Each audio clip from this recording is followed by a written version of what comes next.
everyone, and welcome to Lifestyle Gardening. I'm Kim Todd, and today we've got another really great show planned for you. We'll be taking a look at the importance of teaching gardening in public schools. Dennis will stop by to help us figure out what critter is eating our plants, and we'll also talk about unusual vegetables in our landscape lesson for today. We're going to start the program by looking at a hydroponic system here on campus and pick up some tips on how you can try a system at home.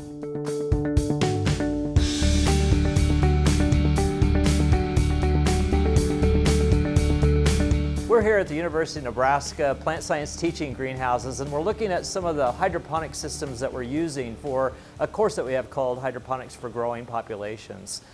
We have the NFT system, which is called Nutrient Film Technology, and what we have are plants that are grown in an inert product, and we have a solution that runs through a trough that the roots of the plants will just be bathed in that and that they'll grow. Now the purpose behind that is that we can optimize the production of this crop by maximizing all of the inputs that we have in it. We also have some LED lighting that's going to increase the light quality on these plants, because we're kind of in the greenhouse today on a gloomy day, and so we have to supplement that light to give it the qualities it needs to grow at its best. Now the NFT system is called a closed loop system. That means we create a nutrient solution that will circulate through and make a complete cycle. Now the challenge with this particular system that we have set up today is that we have to monitor it on a daily basis to make sure that the pH will stay in order, as well as the nutrient salts are at the level that we want. So as the plants grow, it means that we have to add a bit more water throughout the system. Now we also have something called a Dutch bucket system, or sometimes called the Beto system. And today we have some tomatoes and peppers that were just recently started in it. Now this system differs because the roots are actually in a substrate, and the substrate we're using is perlite. And the bucket is about 1.5 gallons in size, and it has a little reservoir in the very bottom. What we do is we have an irrigation system that creates the nutrient solution, keeping the pH in balance for us, as well as the nutrient levels that we're really wanting. Now the system will cycle, so unlike the NFT system, which is a continuous loop, the Beto bucket system that we see here is cycling. So about every 2 hours, it'll go through about a 5-minute cycle in which it irrigates the plants. Now the solution will build up in that reservoir, the plants can draw upon that, the system shuts down, and for about 2 hours that the plants will have the nutrients that it needs. So something that's interesting about the hydroponic system is it's something that a person could do on their own. Sometimes you can do this outdoors, or some people might like to do it during the winter time down in their basement. So with a combination of having LED lighting as well as the temperatures within their house, they can grow plants themselves. These systems may look a little bit complicated, but they're fairly simple in order to set up. We just have a container in which the plants will be grown in. The solution will go in the top, and we have some way to collect it at the very bottom. So you can do this to grow your own fruits and vegetables in your own home during the winter season. Of course, the hydroponic system we have installed in our greenhouse on campus is going to be a little more complicated than the one you could try at home, but the principle is still the same.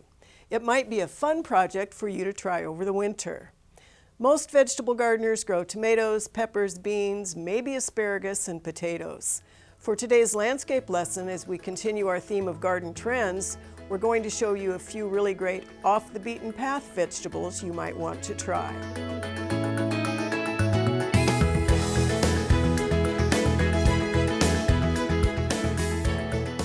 On today's landscape lesson, we're going to be talking again about garden trends. And this is one that people are also very interested in. It combines diversity of plants in the landscape with edibility, with beauty, with perhaps being able to grow even more of your own food. We had a segment earlier on seeds, and of course I have some seeds in front of me. I also took a quick trip to the grocery store. Not much to find that is really truly fresh produce right now in the grocery stores that came from here, of course, since it's the dead of winter, but some unusual vegetables. So a lot of our gardening friends and a lot of the world is really interested in plants that are interesting in color. So let's start with this. This is an attention getter. This is something that you can actually buy seeds for. This is radicchio. Looks like a tiny little head of cabbage that just decided to go to a beautiful party with the white, with the purple, with kind of this tight head. You too could grow this and then decide to eat it. If we look at another vegetable that is unusual, this is artichoke, of course. Now, the great big green giant globe artichokes are not going to ripen fully in Nebraska unless you start them and baby them. But there are artichokes that you can grow from seed, start a little earlier than this, perhaps next year. But it's a beautiful vegetable. It's in the thistle family. So if you decide you don't want to eat the artichoke, you can let it open and become this incredible, beautiful structural plant in your garden. Of course, greens and microgreens are always popular. You can buy seeds for almost any combination you want. And that, of course, means you can start them early. You can start them in the house. You can grow them not all season long necessarily, because so many of our small greens and our lettuce crops and our spinaches and Swiss chard really like those cool temperatures. So you may have to take a bit of a break in growing them over the summer months, but you can start them early. You can grow them for quite a long period of time. You can grow them again in the fall. And they are good either sauteed. They're great if you put them in salads, of course. This is actually a combination of two different types of Swiss chard and arugula. And there's a little tatsoi in here, or perhaps a little bok choy, to be able to grow in the garden. So tiny little greens, lots of vegetable sorts of dishes available for this. Going back to our idea of color, people don't think about peas or beans as having purple pods, and we have some beautiful beans and peas that have purple pods. They also climb, so that vertical gardening that we talked about a bit earlier on a previous show is a great opportunity for you to not only add that diversity in your vegetable garden and, of course, then to your table, but get something in a much smaller space that also has the really highly attractive color to it, as opposed to really the more traditional purple or the more traditional green in the garden. A lot of people love carrots, and carrots, rainbow carrots, have been around for quite a while, whether they are an heirloom blend, a newer blend, kind of unusual blends. There's one that's a bright red one right now. Carrots are not the easiest thing to grow unless your soil is really, really light and loose. The long ones, of course, also have some issues that we talk about on Backyard Farmer with all sorts of unusual, interesting insect pests down below. But you can also get that rainbow blend in radishes. And so there's a blend called Easter egg. Well, this one actually adds in some of those brighter colors. So if you're worried about getting those long carrots in a garden and you still like the kind of the bite of radishes, you want that color in your vegetables, you can try the radishes again. And of course, they germinate very, very early. So that gives you a chance to start early, get them grown, pull them out, start over again with something else. There are people who really like beets. There are people who don't. People who do really like beets, and some of the most beautiful ones are the golden beets.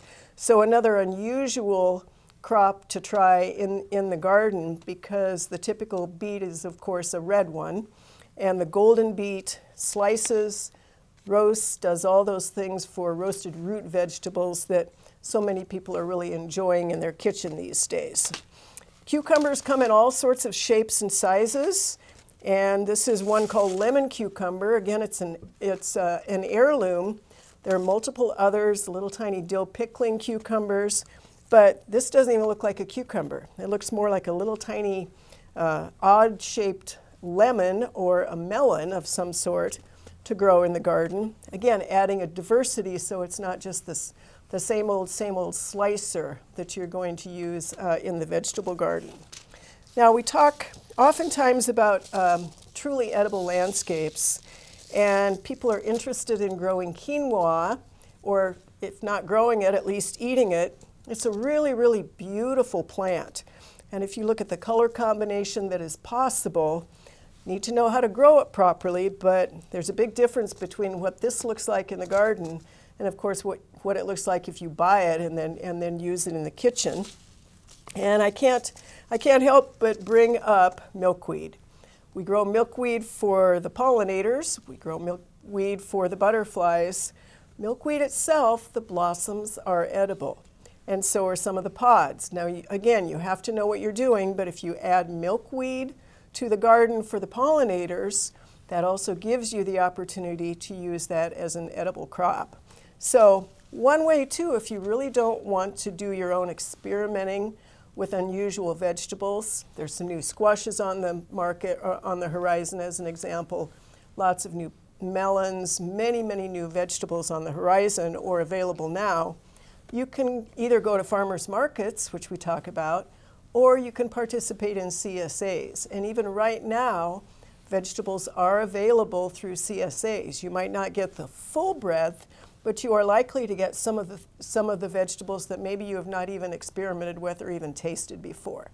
And it makes everything from growing to harvesting to enjoying to having somebody say, what exactly is that you have in your hand as you're walking out of the grocery store? We're not trying to get you away from growing the old standbys like tomatoes, but you might be pleasantly surprised at some of those vegetables we've just seen. And just like your mother used to say, you don't know if you'll like it unless you try it. For our interview this week, we're going to focus on the next generation of gardeners. There's some people out there who just love growing plants, and those are natural gardeners. But many schools here in Nebraska are helping high school students develop an interest in all growing things and helping them take it from an interest to a lifelong hobby.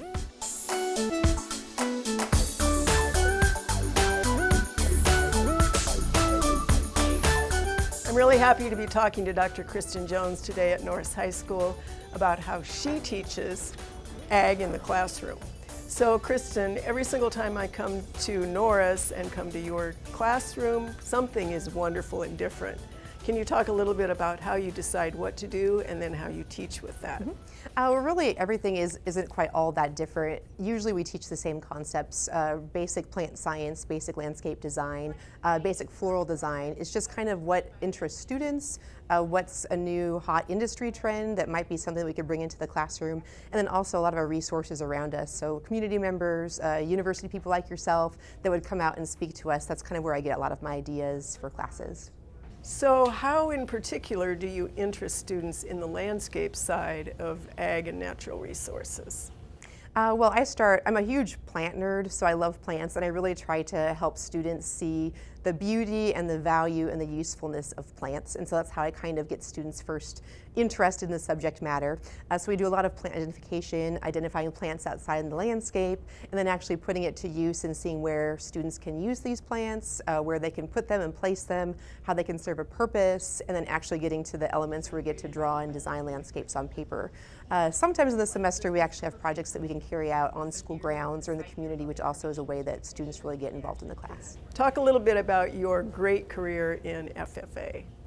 Well, first it was a little bit of a transition. FFA just isn't for farm kids. It also includes students that want to learn more about plants and about landscaping, so kind of breaking past that stereotype, but then letting students just explore and learn and identify plants, and really it's the students that bring it all to life. I'm just there to help guide them and facilitate that process and to create little plant nerds like myself.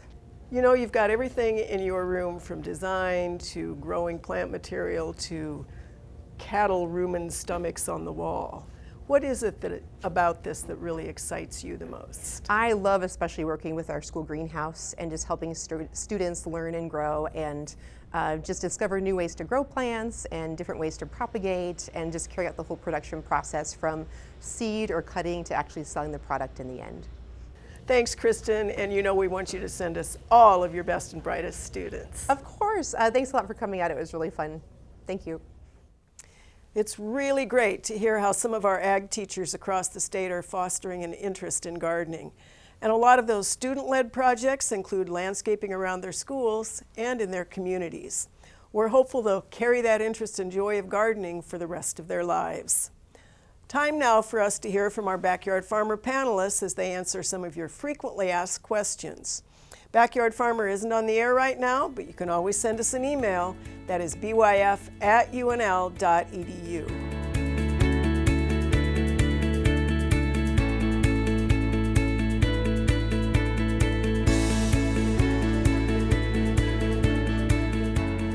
Well, I know that during the winter it can get a little depressing and dark, and you get those winter blues and the doldrums, and you just want to be gardening.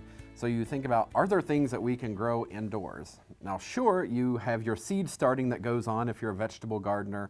You'll be in January, February, March, you'll be starting your tomatoes and peppers and your cabbage and all those different kinds of things. But is there something that you can grow indoors that you can actually harvest indoors during the winter so you get that little fresh flavor even before the garden starts? And the answer is yes. So you want to think about what are the needs of the plants and what can you give them inside. So think about the plants that require less light. Now you might have a nice big sunny window or even some fancy plant lights, but the truth of the matter is that inside is a lower light situation than if you're growing outside in the garden. So that's typically the biggest consideration that you have to think about. So if you think about things that require less light, so we have the leafy greens like lettuce, some of the other types of leafy greens, the Asian greens, those might be a little bit easier to grow inside. You will need to have about 4 to 6 hours of sunlight for those, or at least indirect brighter light for those. As compared to a tomato, if you wanted to grow that indoors, it would be more like 6 to 8 plus hours of bright direct light. So the lighting consideration is probably the most important. So you could, start some lettuce in a pot or something and put it in your window. Some of the herbs like cilantro and parsley also lend themselves to starting indoors. So you can think about that. Pick some of those herbs, the cooler herbs that don't require as much heat or sunlight, and definitely give those a try. That can add that flavor. And then think about alternative ways to grow those vegetables indoors. So we always think about growing, the lettuce or the tomatoes to maturity, but there's lots of things that you can grow that you don't have to grow exactly like you grow them in the garden. So if you think about microgreens, so microgreens are all the craze. You can find them at farmers markets and fancy restaurants. But basically it's seed starting where the end goal is a 2 to 3 week old plant that you use sparingly as a salad or a topping or a garnish for something. And the nice thing is it only takes 2 to 3 weeks to grow those, so it's a fast turnaround. You'll want to buy the seeds that are specially for sprouting or for microgreens because they've been checked for diseases. And it's as simple as growing them on a soil as starting mix or some sort of media that doesn't have soil in it. Or you can think about those indoor sort of hydroponic, aeroponic systems to give those a try. So you can try out some different things to get some of those garden flavors even in the middle of winter.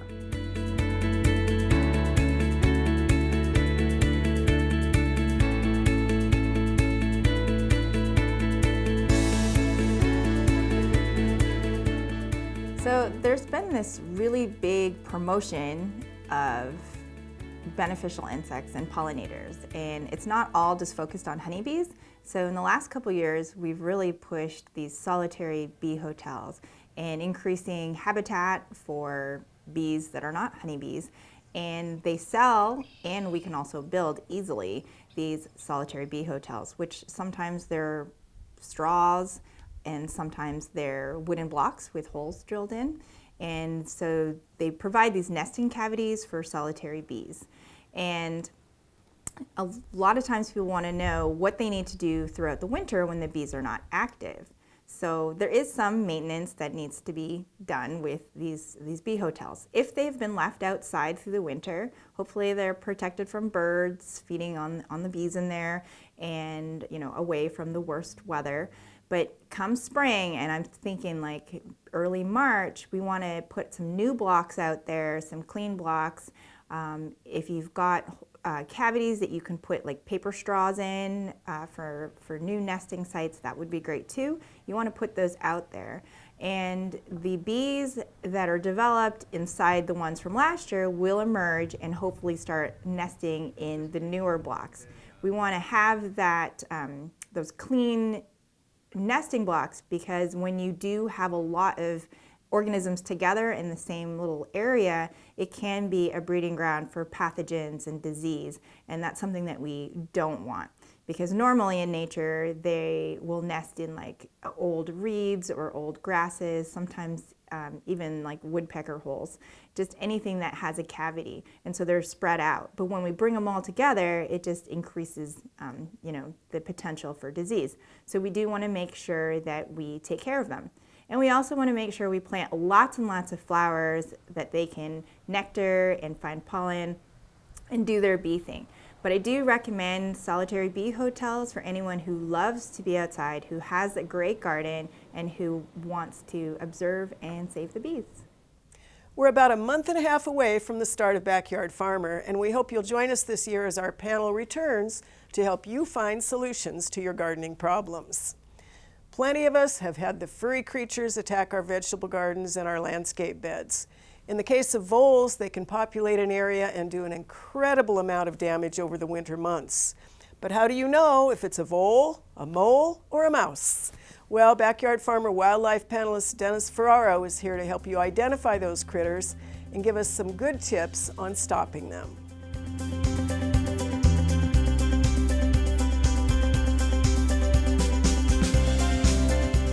So even though it's winter, we still can have problems with rodents in the yard. Things like voles, moles, gophers are all still active, even though there's snow cover and there's freeze in the ground. Probably one of the most prevalent pests in the landscape in the winter are voles. What voles do is they don't hibernate and they run around and they love to eat seed. So if you feed the birds or have a lot of seed material left in the garden, they will actually make tunnels on the surface of the grass. So when under the snow, so when the snow disappears, you have all of these little serpentine tunnels where the grass has been chewed down to the nub, and you think there's a lot of damage, but most of that will come back once the grass starts growing. But the voles can do damage to the bottom of trees and small shrubs.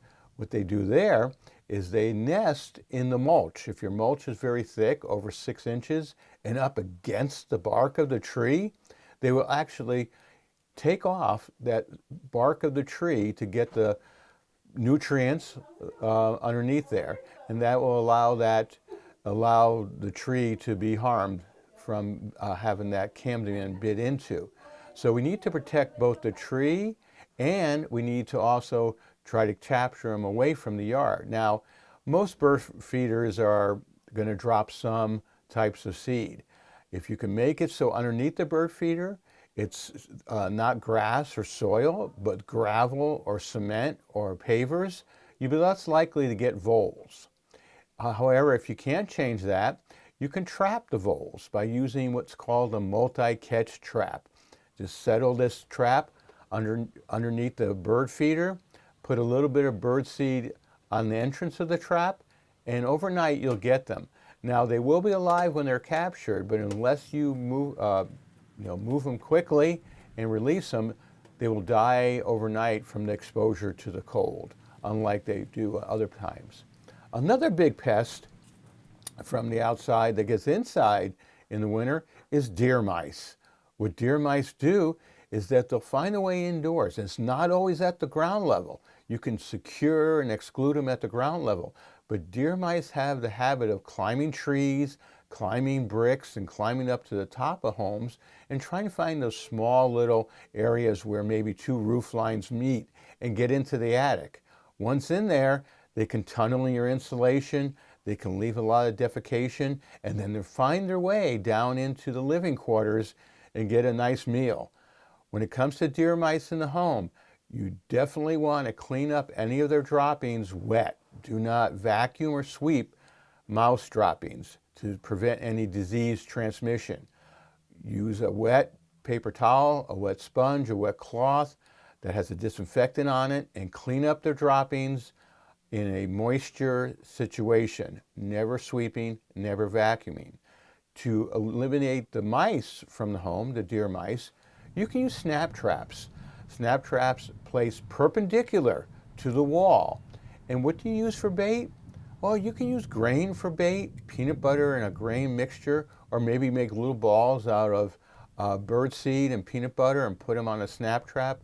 But snap traps work fairly well. Another one that works well and is actually really humane, more humane than people think because the animal dies within 3 to 4 minutes if it's properly done, are the glue traps. Use the large tray glue traps and never put the bait in the glue. Put the bait in a bottle cap or some kind of instrument, and then put the bait on that in the middle of the glue trap, right in the center of the glue trap. Put the glue trap next to the wall. The mouse will get into it, it'll get stuck, it'll try to get that glue off its paws, and what will happen, that glue will get into its nostrils if it's a mouse, and it will die fairly quickly. However, if you're using glue traps, make sure they're put into small boxes or containers so your pets and children don't get into the glue or larger animals don't get into the glue trap. Glue traps don't work very well outside, but they work great indoors, under refrigerators, under dishwashers, under kitchen cabinets, and they are very efficient at catching the mice if you don't want to use the snap traps. Now, a lot of people confuse voles and moles. Voles are the ones that are going to be on the surface, running and making those grooves under the snow. Moles this time of year will be underground, and if the ground gets thawed enough, they will push soil up. So if moles are active in the winter, you see mounds of soil coming up when we have warm days. And if that happens, you can try to use some of the toxicants, but they don't work very well in the freezing weather. And so with moles, you may have to wait until the spring to control them. However, the voles, the ones that do not push up the mounds of dirt, you can take care of with those box traps we talked about. In order to corral those creatures, you're going to have to be able to spot their telltale signs. Thanks to Dennis for helping us understand what's eating our plants. Thank you so much for joining us for Lifestyle Gardening. For our final show this season, Matt Soshik returns to give us all the details on pre-emergent applications to our turf in the spring. We'll also help you with some new garden trends for the upcoming season. Don't forget to check us out on Facebook, YouTube, and Twitter. So good morning, good gardening. Thanks for watching. We'll see you all next time on Lifestyle Gardening.